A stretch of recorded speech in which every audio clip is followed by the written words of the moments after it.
So hello guys, so today we are going to discuss a new topic which is from international marketing. It is very important to your coming exams in graduation BCom. So let's get started. So first of all we discuss the what is international marketing. So it is a process of establishing of multinational physical distribution channels and understanding of various activities for selling the product and services in different nations, which means जो भी हमारे products हैं उनको हमें different countries में जो भी हम sale करते हैं उसको that term is known as international marketing. It may be made clear that international marketing is just not simple extension of domestic marketing mixed to various nations. It is much more than that. Due to heterogeneous marketing environment in different nations, this concept of international marketing defines that there are various strategies to be customized to local needs, culture, of economic conditions, geographic conditions, government to the legislation, extra of different nations. Here, the term international marketing defines that whenever a company or individual sell their products in different nations or marketing their goods, that concept is known as international marketing. I hope you guys understand very clear meaning of international marketing. Now we see there are various features of international marketing which are to be.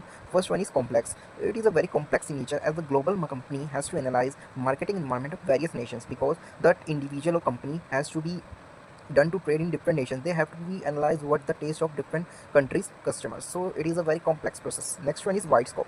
Its scope is very wide because you can sell your goods throughout the world, means there is not a boundary level that you can sell up to that level. Their wide scope defines that you can sell your goods in different nations.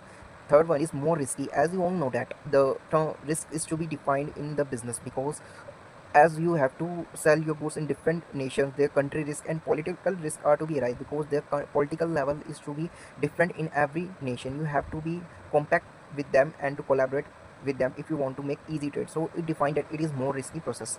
The last one is require services of experts, which means you don't have to take the help of experts because you need various kinds of expert agents shipping and through different modes of transport medium. It is not possible that you can individual can sell your good. It is different type of experts are to be required. I hope you all guys very well understand about the concept of international marketing, and I hope that this will help to your suitable exam. And thank you. And I uploading the another short topics on my channel, so please like, subscribe and share my channel. Thank you.